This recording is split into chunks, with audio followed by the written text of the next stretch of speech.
Sementara itu pihak KAI Daob 8 Surabaya memastikan pada masa larangan 6 hingga 17 Mei mendatang tetap akan mengoperasionalkan kereta api jarak jauh, namun hanya untuk kepentingan mendesak dan non-mudik seperti untuk perjalanan dinas, kunjungan keluarga sakit atau meninggal, serta mendampingi ibu hamil.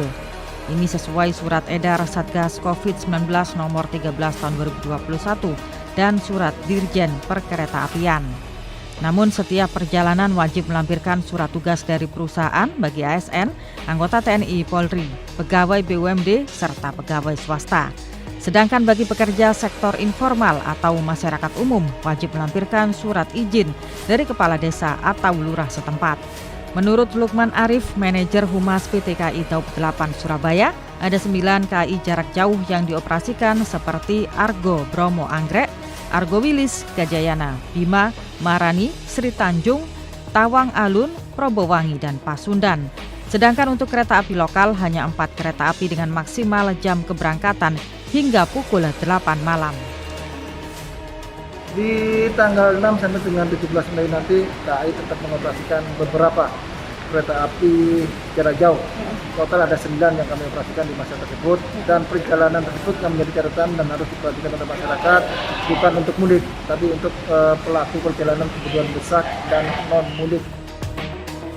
Pada Bandara Udara Internasional Juanda, mulai tanggal 6 Mei hingga 17 Mei, Bandara Internasional Juanda tetap beroperasi dengan cara mengoptimalkan jam operasional. GM Angkasa Pura I Bandara Internasional Juanda, Kiki Salvadi, menyatakan langkah optimalisasi yang dilakukan berupa pengurangan jam operasional yang sebelumnya 14 jam menjadi 12 jam saja. Selain itu, jam penerbangan yang awalnya dimulai pukul 6 hingga pukul 8 malam dibatasi menjadi pukul 6 hingga pukul 6 sore.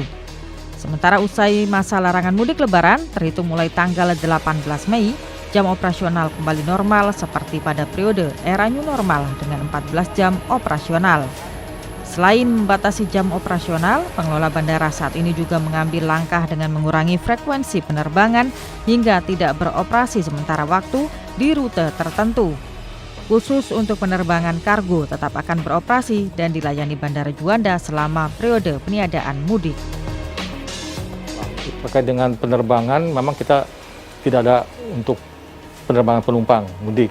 Jadi hanya sifatnya penerbangan terbatas, di mana itu terbatas ini seperti ASN, TNI Polri yang dilengkapi dengan surat dinas, surat jalan, dan surat kesehatan. Sementara itu, sehari jelang larangan mudik diberlakukan, ada peningkatan jumlah penumpang di Bandara Juanda yang didominasi kedatangan sebanyak 25.076 penumpang dengan rute terbanyak sebelum peniadaan mudik adalah Jakarta, Makassar, Balikpapan, Banjarmasin, dan Denpasar.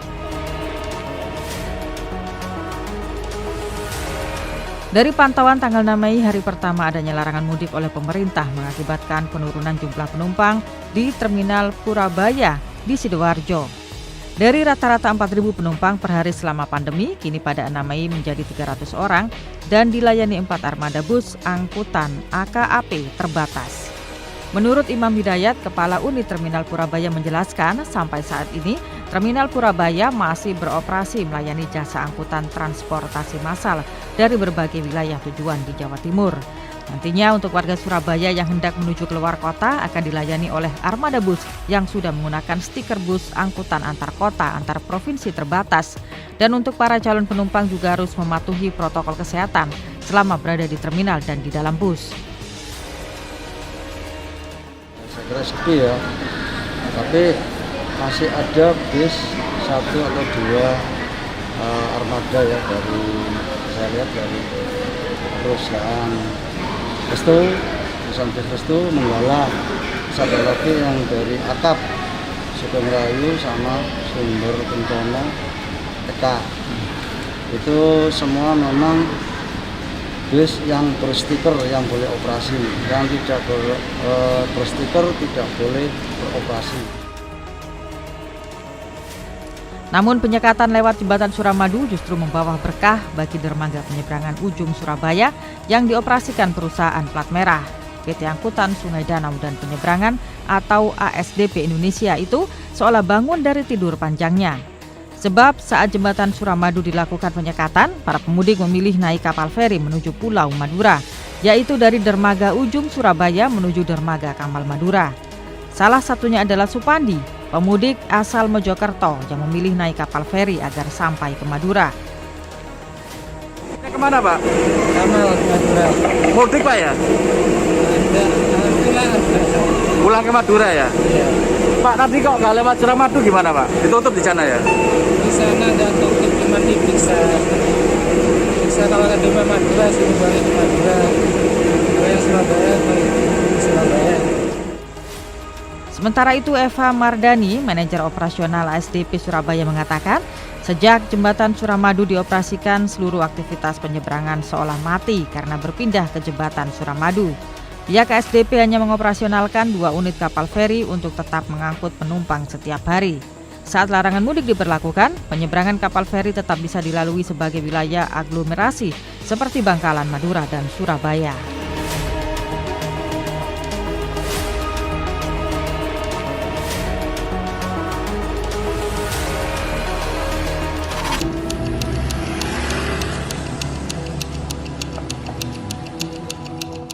Dilema karena keinginan pulang kampung, sejumlah pemudik akhirnya memilih jalur tikus.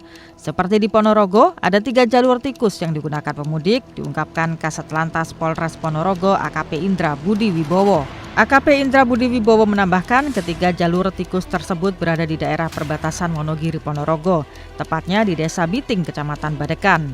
Atas temuan ini, petugas langsung melakukan pemantauan. Hasilnya, petugas menemukan sejumlah mobil berplat luar kota masuk ke wilayah Ponorogo.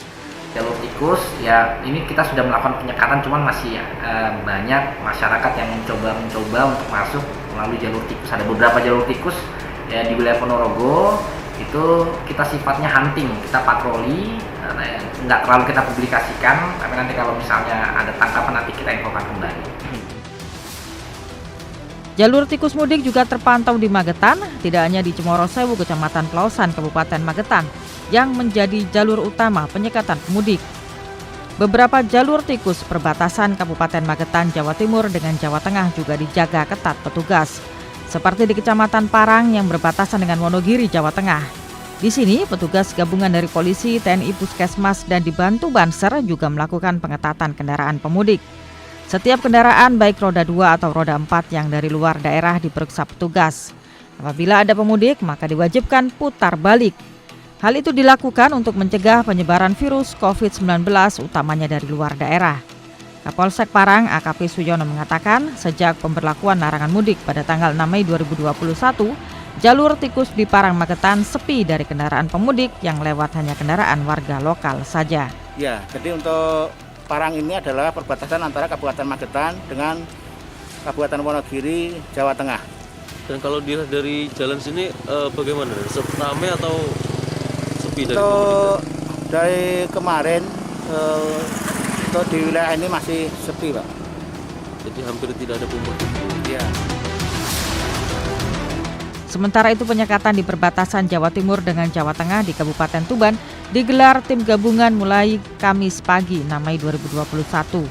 Operasi penyekatan tepatnya di Desa Sukolilo, Kecamatan Bancar, Tuban. Penyekatan di jalur Pantura ini dilakukan mulai 6 Mei sampai 17 Mei 2021 mendatang.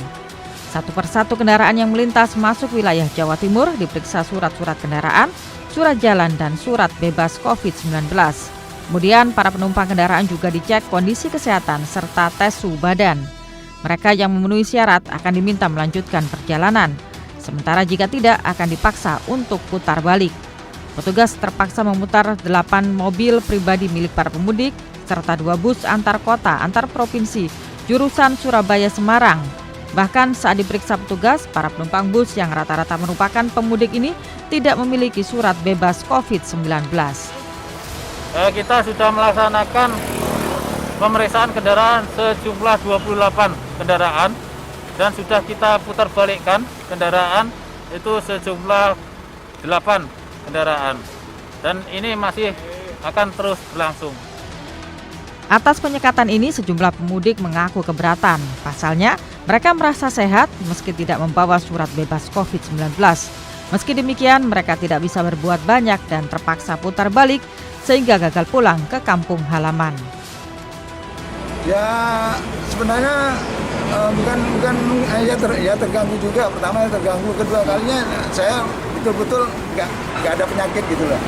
Jadi bisa betul-betul percaya itu nggak ada penyakit. Ini mau pulang kampung gitu ya? Iya, Pak.